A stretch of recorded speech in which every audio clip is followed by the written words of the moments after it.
Abonne-toi si ce n'est pas déjà fait. Insta, Facebook, Twitter. Non, pas Twitter, je dis des conneries. TikTok, parce que Twitter, on va arriver après. Et donc voilà, t'as capté. Yes. Pourquoi je dis Twitter?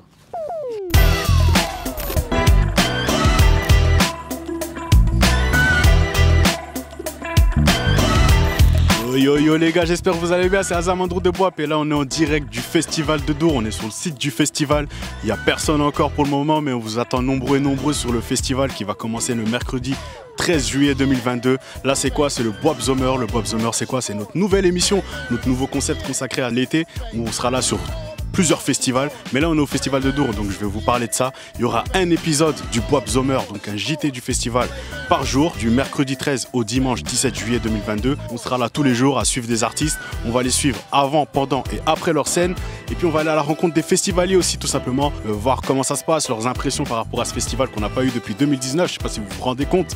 Et puis après on va aussi aller à la rencontre des professionnels, tous ceux qui mettent en place le festival pour que ça se passe bien, notamment le directeur du festival de Dour qu'on va aller rendre visite. Cet épisode c'est le premier, il sera disponible sur tous nos réseaux, donc Instagram, Facebook et YouTube.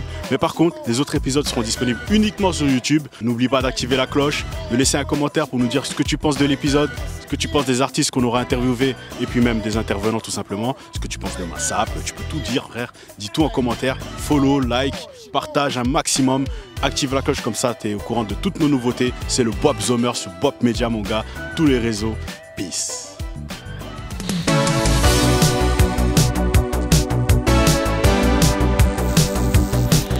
Boss du festi. Damien, comment tu vas? Ça va bien, merci. Mais juste une petite chose, on ne peut pas être boss tout seul d'un festival. C'est une équipe. Sans cette équipe, on ne saurait pas. Donc je pense qu'il faut vraiment toujours dire qu'un patron, oui, il en faut un quelque part, parce qu'il faut bien que quelqu'un prenne les risques, prenne les décisions.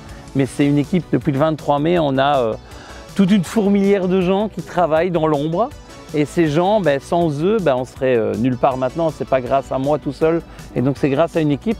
Et les milliers de gens qui vont travailler pendant le festival, c'est eux qui font que le festival est là comme ça. De toute façon, on allait y venir. Ouais, voilà. Je me doute que vous n'êtes pas tout seul. Non, tout à fait. Il y a une grosse équipe, d'ailleurs on les voit ici, vous ne les voyez pas, mais moi je les vois, ils sont là et c'est eux qui nous ont accueillis. Comment ça se passe pour toi l'organisation du festival de Dour en ce moment? Dans quel état tu es? Bien, il fait beau et on nous annonce de la belle météo, donc c'est super. C'est beaucoup d'heures parce que je suis un grand stressé, donc 5 heures on se lève le matin.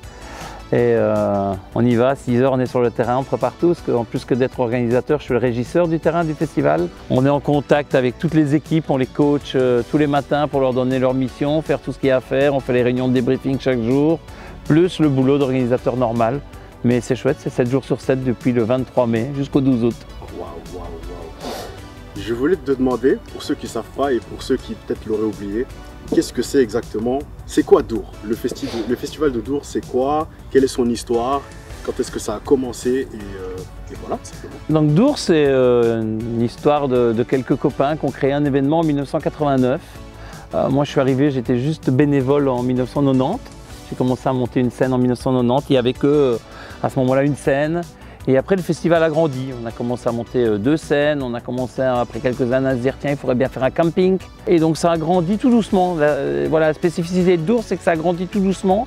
Mais Dour, effectivement, c'est à l'heure actuelle 8 scènes, 250 groupes, 5 jours. Une année XXL cette année avec le Campfest. Mais c'est surtout l'importance de la communauté. C'est un camping immense. On est un camping avec presque 40 000 campeurs. Les gens viennent ici 5 jours pour faire la fête, écouter de la musique, mais aussi se retrouver entre eux, une belle ambiance sur le camping.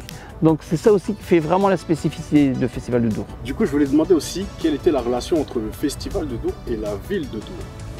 Comment est-ce que ça cohabite? Comment est-ce que ça se passe? On n'a pas de grande discussion avec la ville. On est assez tranquille parce qu'ici on est dans une zone complètement où il n'y a rien. On est sur un parc de champs éoliens. Voilà, on est sur Dour depuis maintenant 32 ans et les relations sont bonnes.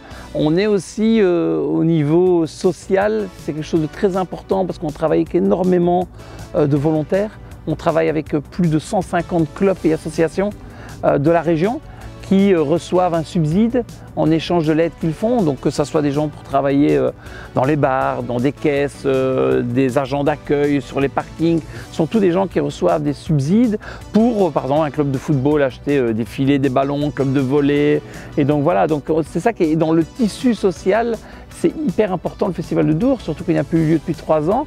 Donc toutes ces associations et ces clubs sont contents de pouvoir revenir. Justement, vous avez dit ça fait 3 ans qu'il n'y a pas eu de festival à cause de la pandémie du Covid. Ouais.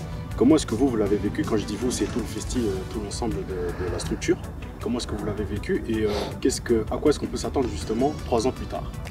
La chance qu'on avait, c'est que je pense qu'on avait été prudent et donc on avait un bas de laine assez important qui a permis de couvrir nos 2 années où malheureusement on n'a pas eu de recettes, mais on n'a eu que des dépenses de fonctionnement, du personnel, même si une partie est en chômage économique, il y a toujours. Et alors, on a toujours cru, quand on a appris en 2020 que le festival ne pouvait pas avoir lieu, on s'est dit, bon allez, ok, ça va passer, 2021 va arriver. Donc on a commencé à retravailler pour préparer 2021 et bing, après encore une fois, 2021 pas. Donc voilà, on a perdu beaucoup d'argent, mais effectivement, bon, on est là maintenant et donc on est vraiment heureux d'enfin retrouver nos champs d'herbe qui ont été abandonnés pendant 3 ans, qu'on puisse refaire vraiment d'une bonne qualité pour accueillir les festivaliers en 2022.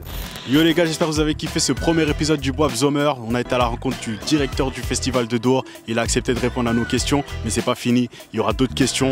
Il sera encore là lors des prochains épisodes. Ce premier épisode est disponible uniquement sur Instagram, Facebook et YouTube. Par contre, les prochains épisodes seront disponibles uniquement sur YouTube. Donc n'hésite pas à activer la cloche, comme ça tu seras au courant de toutes nos nouvelles vidéos. Et tu pourras suivre le Boab Zomer bien comme il faut. C'est toujours Azamandro au micro.